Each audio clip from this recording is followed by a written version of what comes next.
one of the important aspects of the wave mechanical model was the quantum numbers. We have derived 4 quantum numbers, 3 directly from wave mechanical model or Schrodinger wave equation, plus 1, the fourth one, that is spin quantum number. So these 4 quantum numbers are the variables this is required to locate or pinpoint an electron in an atom. So when we locate an electron, these electrons are to be found in a particular space in an atom which is known as orbital. So these orbitals were defined as the place or the region in an atom where the probability of finding electron is the maximum. So now we have gone through this principal quantum number, azimuthal quantum number, magnetic quantum number and spin quantum number. So now we are going to locate this electron in an orbital. So the orbital that we have just talked about is generally represented by this N, L, where this L, this represents the orbital,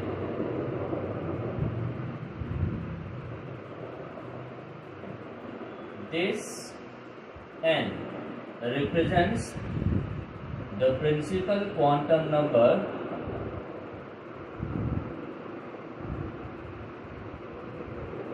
so once we have this, we can easily define the orbital. So say suppose look at this, we have defined the values of L, that is the azimuthal quantum number, sometimes this is known as Schwarzschild shell. So we have to define in this particular Schwarzschild shell that particular orbital should lie. Now to define this subshell, we need to have the principal quantum number. So in an atom we have a shell, inside this shell we have a sub-Schwarzschild shell, inside this sub-shell we have another sub-shell which is known as the orbital. So now we have different subshells. Now we can have S subshell. Now this S subshell starts from the first shell,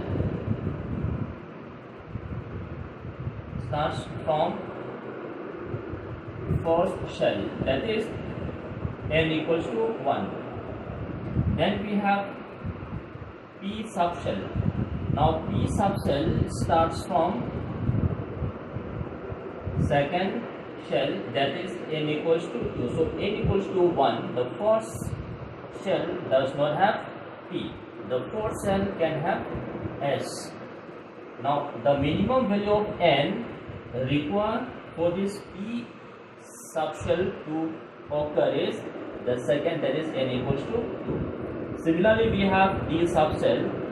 Now this D subshell starts from third shell, that is N equals to 3. So second shell does not have D orbital. So D orbital will start only from the third shell. So the minimum value of N required for this D orbital to exist is 3.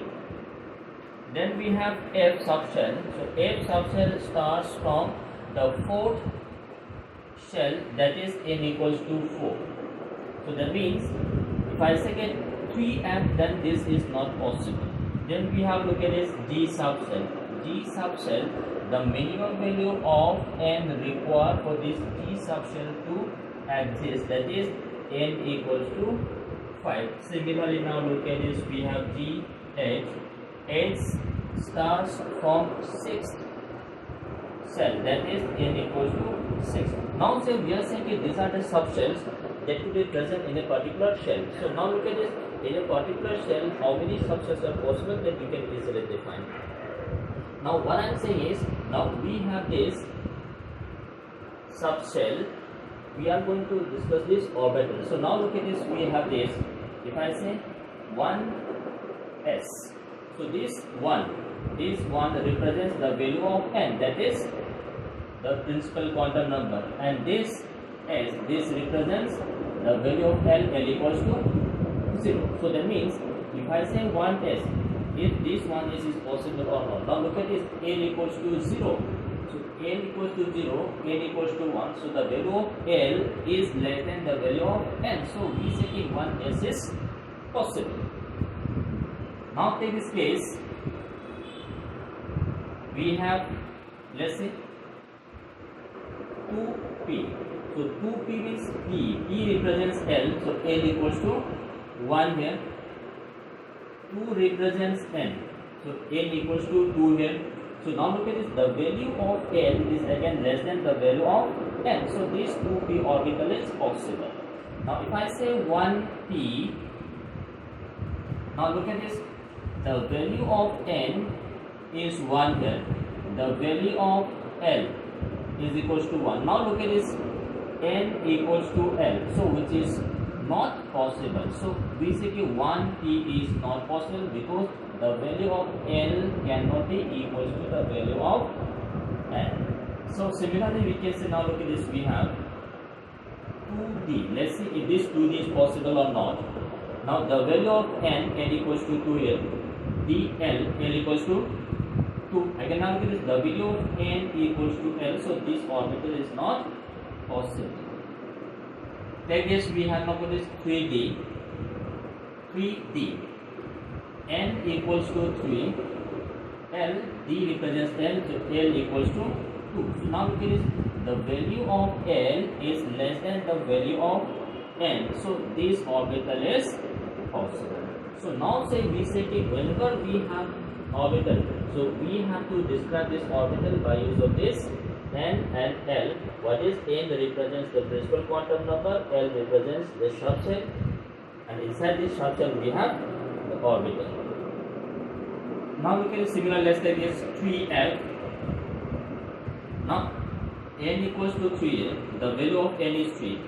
F, this represents L, so L equals to 3. Now look at this, the value of n and L equals, so this 3f orbital does not exist. Then we have, now look at this, let's see 4f. If this 4f orbital is possible or not. Now the value of n equals to 4, f which represents L, L equals to 3.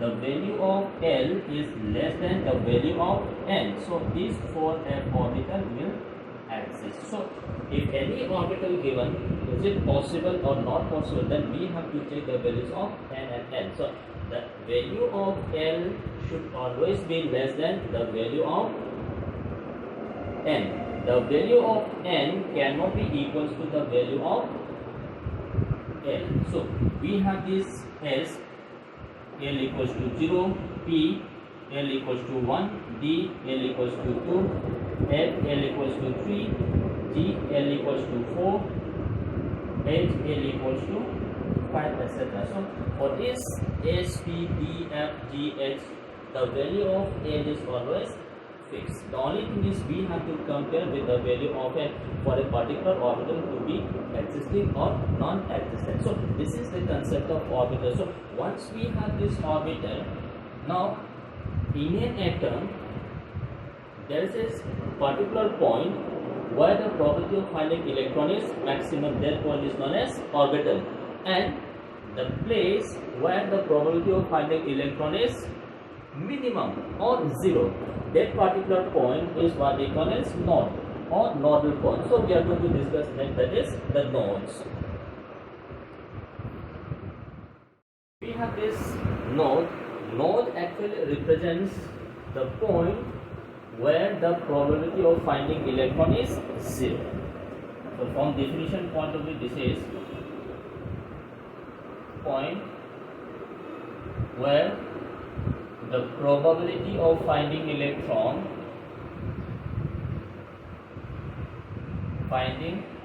electron is 0. So that particular point is known as node. The region where the probability of finding electron is 0 is known as node. The region where the probability of finding electron is maximum is known as orbital. Now these nodes is of two types. In an atom we can have two types of node. One is known as radial or spherical knots. The other one is known as angular or planar knots.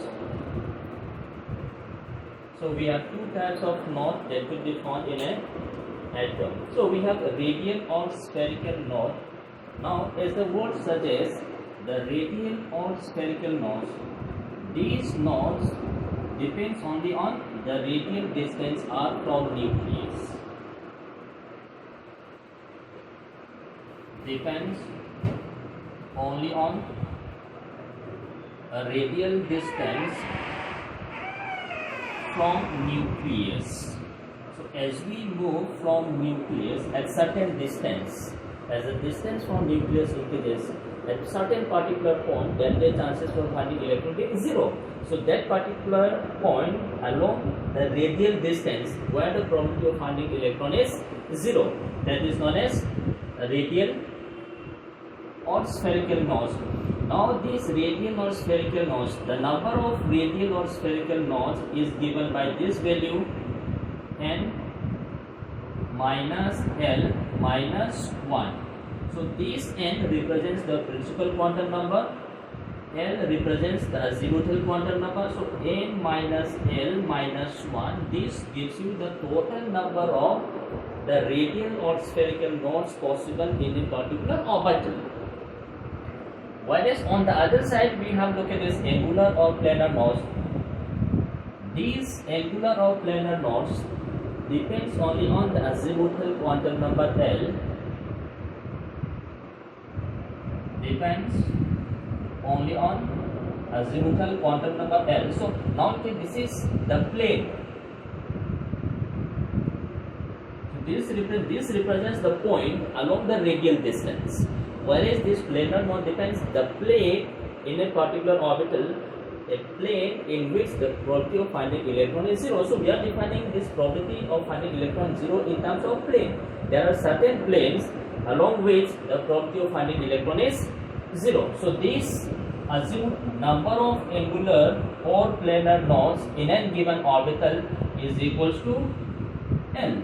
So once we have this azimuthal quantum number L, we can easily define how many angular or planar knots will be present in a given structure or given orbital. Whereas to define the number of radial and spherical knots, we need to have the values of azimuthal quantum number as well as the principal quantum number. So now look at this, we have radial and angular planar. So therefore, total number of knots possible will be equals to number of radial knots plus number of angular knots. So we have radial knots plus planar knots. So sum total of angular and planar knots, this gives you total number of knots. So now look at this radial, that is n minus L minus 1. Number of planar knots is equals to L. So this comes out to be n minus 1. So total number of knots possible in any given orbital is equals to n minus 1. So this is how we define the knots. So simply saying, we can define these knots in terms of a particular point, that is what we call as radial distance along the radial distance from nucleus, or this can be in a particular plane where the probability of finding electron is 0. So now let's take this case. Suppose look at this. Let's say S. Suppose look at this, we have this S orbital, one S orbital. Now if you have the one S orbital, so the value of n equals to 1. We have S, so the value of L is equals to 0. So now look at this, total number of radial knots. So radial knots, it is n minus L minus 1. So n is 1, L is 0, minus 1. So total number of radial knots in 1s orbital is 0. So S orbital does 1s orbital does not have any radial knot, as we know S orbital is a spherical. Now then we have angular knots. angular knots is equals to L. So L is again 0. So angular knots is 0. So 1s orbital does not have radial knots as well as angular knots. Let's take this case. 2s orbital. Now the value of n equals to 2, L equals to 0. So radial knots n minus L minus 1. So n is 2, L is 0, minus 1. So we have 1 radial knots, where the angular knots will be 0. So s orbital does not have angular knots because the value of n is always 0. This may have radial knots. Now look at this. While discussing the radial probability distribution, we have seen 1s orbital. This is r versus 4 pi r square. So we have seen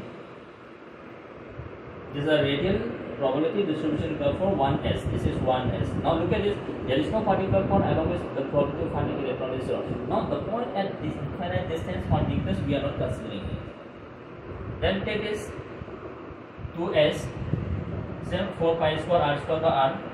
So we say, look at this. We have got this graph. So look at this. This particular point.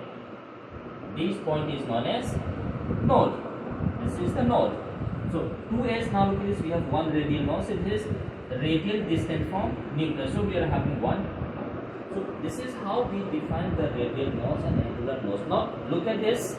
Let's have some other example here. Let's take this p orbital. So look at this. We have 2p orbital. Now for this 2p orbital, the value of n is 2, L is equals to 1. So number of radial nodes, 2 minus 1 equals to 0. So no radial node is present. Then we have look at this angular nodes. So now angular nodes is equals to L. So we have 1. So we have a plane in which the probability of finding electron is. Now look at this radial nodes. Look at this. We have gone through this radial probability distribution graph 4 pi r square upon r. So we have done. This was the graph obtained for 2p.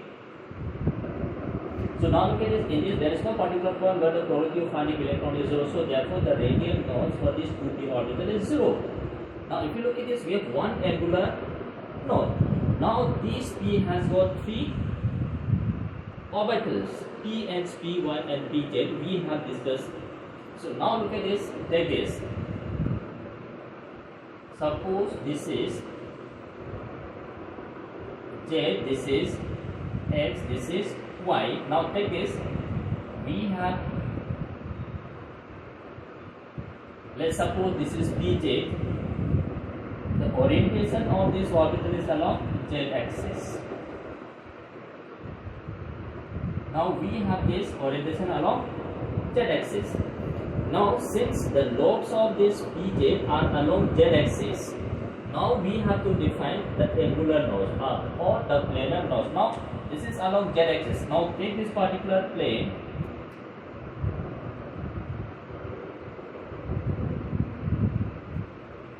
Now look at this. At this particular plane, there is no probability of finding electron because this is along z. Now this plane is nothing but xy plane. So we have this xy plane. So along this xy plane, the probability of finding electron is 0. So we have this angular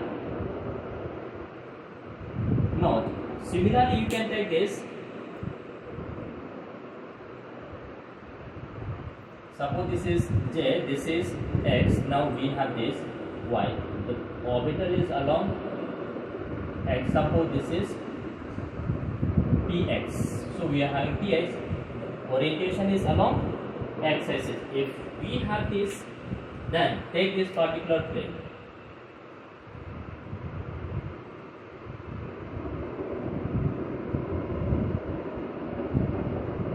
This plane. So this plane is yz plane. So along this yz plane, the probability of finding electron is 0. Similarly, we can take this py. Suppose this is z, this is x, this is y. We have this. This is py. Now, if you look at this py, then this particular plane,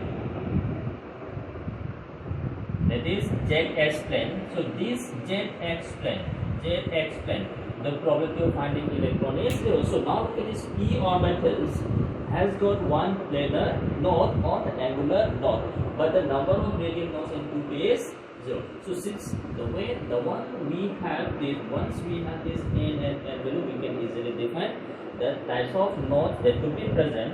Take this d orbital. Let's take this 3d orbital. Now the value of n equals to 3, l equals to 2.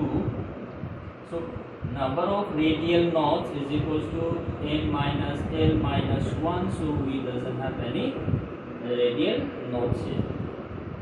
Number of angular knots is equals to n. So we have 2. So if you look at this, the radial probability distribution graph for 3D. So this is 4 pi r square r equal this graph. So now look at this. In this particular radial probability distribution for 3D graph, there is no point at which the probability of finding electron is 0. We are not considering this infinite or this particular point. Now we have discussed different types of d orbitals. Now we have this. D has got 5 orbitals: dxy, dzx, dyx, xy, yz, zx. Then we have dz square. Then we have dx square and y square. These are the 5 sets of orbitals which are present in 3D. Now, while discussing this set, I have to mention you these xy is along xy, yz along zx plane, yz along yz plane, zx square means along z axis, x square y square means along x square y square. So let's take them one by one. So take this case dxy. So we have this.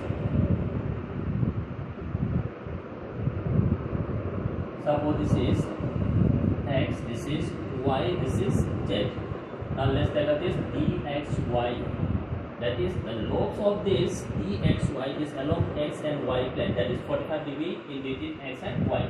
45 degree to x and 45 degree to y. So we have look at this.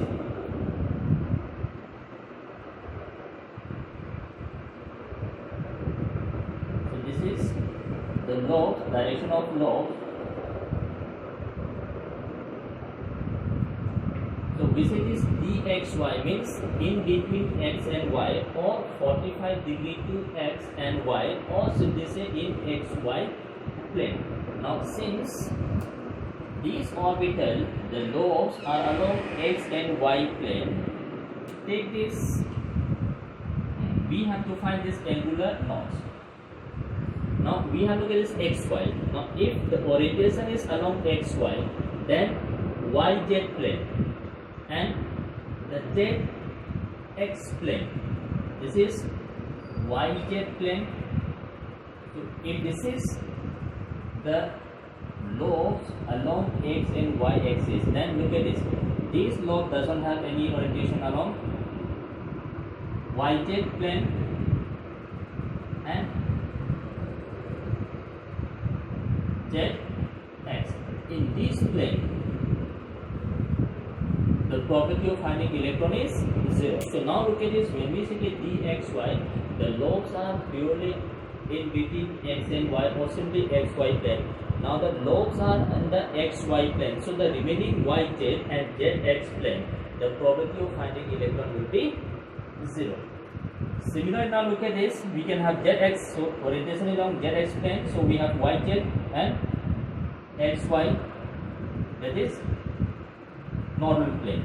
In yz plane, because this orientation is along y and z plane, so therefore xy and zx will be the planar knots. Now take this case dx square y square.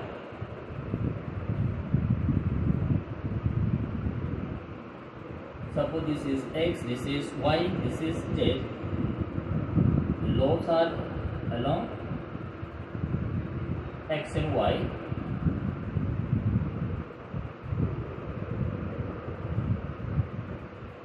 Now if lobes are along x and y, now look at this, purely along x axis and y axis. Then now look at this, take this yz plane and zx plane. This is zx plane.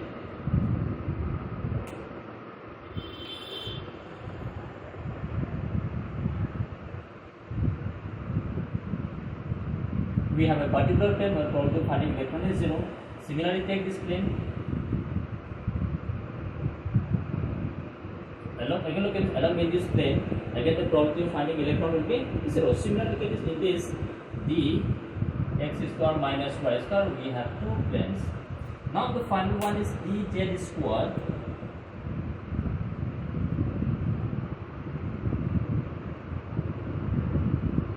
Now this dz square. Now we have this. In this dz square, the orientation of all lobes are purely along z axis, and there is a small probability of finding electron here.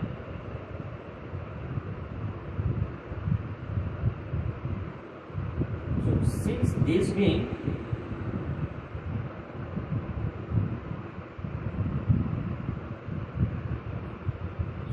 dz square does not have no planar nodes except this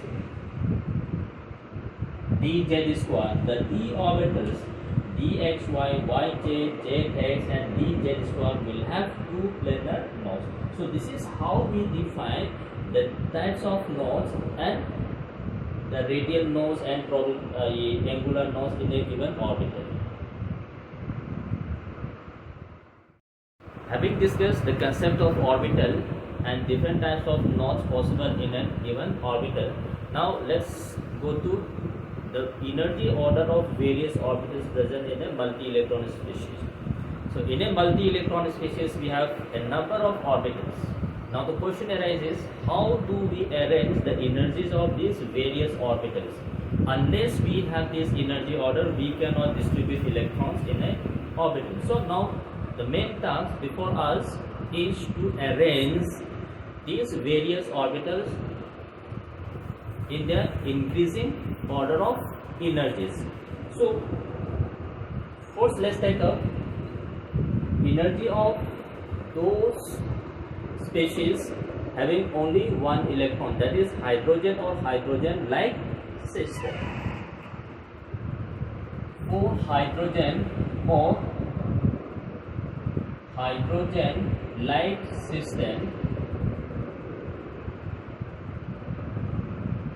hydrogen or hydrogen-like system,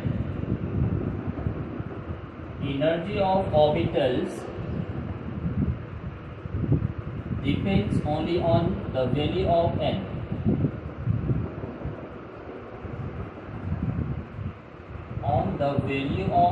That is the principal quantum number. So once we have this principal quantum number n, we can easily define the energy of the various orbitals of hydrogen or hydrogen-like species, means the one having only one electron. So for deciding energy order of various orbitals of hydrogen or hydrogen-like, we need to have the values of n. So as the value of n increases, the energy of orbital also increases. Energy of orbital increases as the value of n increases. So for this hydrogen or hydrogen-like system, therefore energy order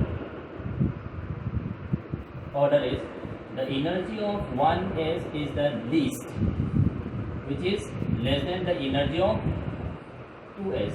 Now in 2 second shell we can have s, we can also have p. So the energy of 2s and 2p will be same, because for both these the quantum number n is same. Then we have now look at this energy of 3. So energy of 3s will be greater than energy of 2s or 2p.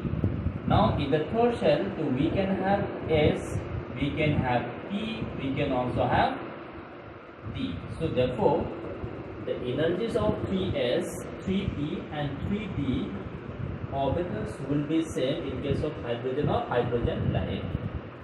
Then we have look at this, 4s equals to 4p equals to 4d equals to 4s. Now if you look at this, if the quantum number n is same, the energy of various orbitals are same in case of hydrogen or hydrogen-like system.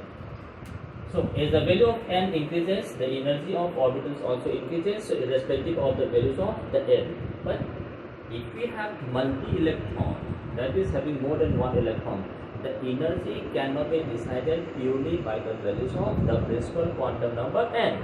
Along with this, we need to have the values of the azimuthal quantum number n. So for multi-electron species,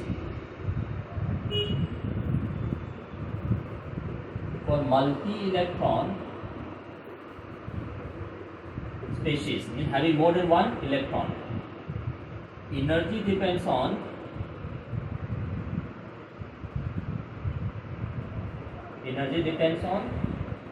n and l. So one needs to have the value of the principal quantum number and azimuthal quantum number to decide the values of energy order of the orbital. So this, for deciding energy order, the rule is known as n plus l rule. So we have to follow this n plus l rule.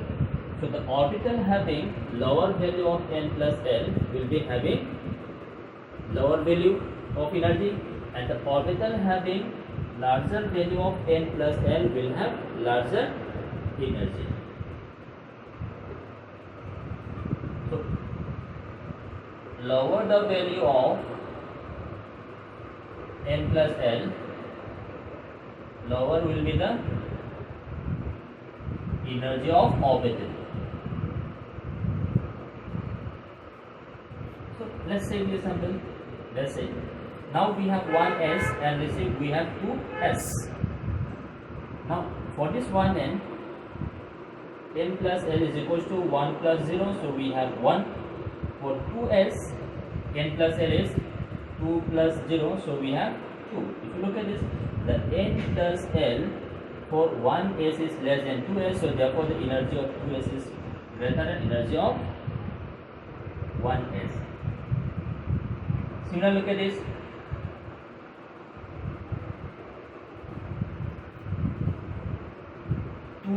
And 3s. Now let's decide the energy of this 2p and 3s.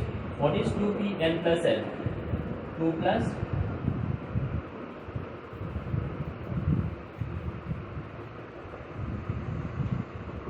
let's say 2s and 2p. So we have 2 plus 0, so that is 2. 2 plus 1, that is 3. So the energy of 2p, the value of l plus 1 for 2p is 3, whereas that of 2s is 2. So obviously 3 is greater than 2, so the energy of 2p will be greater than the energy of 2s. So means once we have this n plus l, we can compare the energies of various orbitals. The one having lower value of n plus l will always have the lower values of energy. Let's say some more examples. Let's say 3s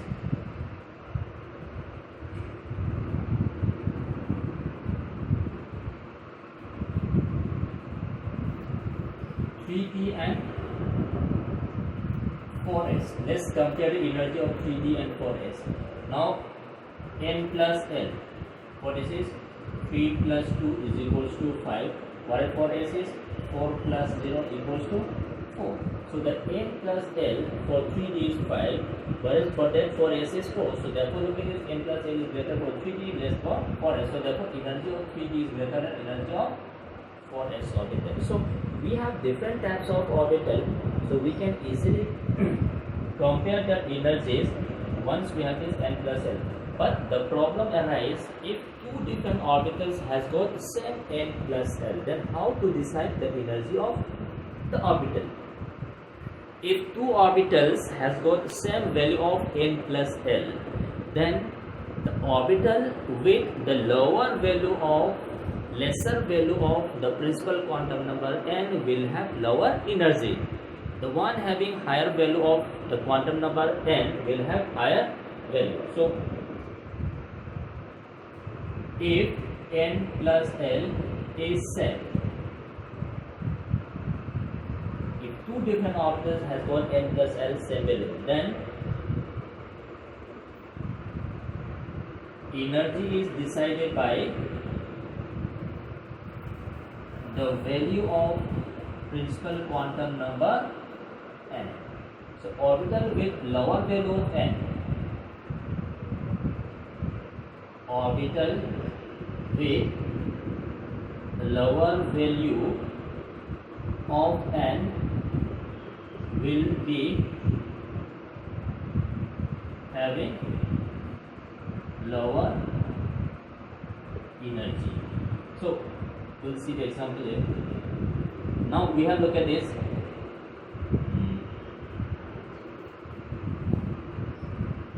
2p and 3s. Now we have to compare the energies of 2p and 3s. Now let's look at this n plus l. This is 2 plus 1 equals to 3. This is 3 plus 0. So again we have 3. Now for 2p and 3s, the value of n plus 1 both are having same value, that is 3. Now the rule says if n plus l is same, then the energy is being decided by the value of n. So the orbital with lower value of n will be having lower energy. So now in case of 2p, now look at this. This is 2, this is 3. So the value of 2 is always less than 3. So the principal quantum number n, this is 2. N equals to 3, so the lower value of quantum number n will be having lower energy. Therefore, the energy of 3s is better than energy of 2p. So we have to follow this rule. Let's say some more examples here.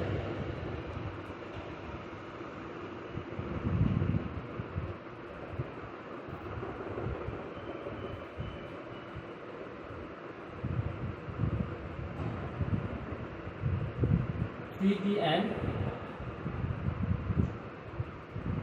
4p. Let's compare the energy of 3d and 4p. Now n equals to 3 and n equals to 4. So n plus l, that is 3 plus 2 equals to 5. That is 4 plus 1 equals to 5. So both are having same value of n plus l. But the values of n, that is quantum number n, is different for this 3 and 4. So the one having lower value of this principal quantum number n will be having lower energy. The one having the larger value of quantum number n will be having higher energy. So the energy of 4p will always be greater than the energy of 3p orbital. So we have these two sets of conditions, different values of n plus l. The one having lower value of n plus l will be having lower energy. But if two orbitals have got the same values of n plus l, then we have to follow this order. The one having lower value of n will be the one having lower energy. So ultimately, by use of this n plus l rule, we can decide the energies order of the various orbitals. So let's look at the energy order of various orbitals.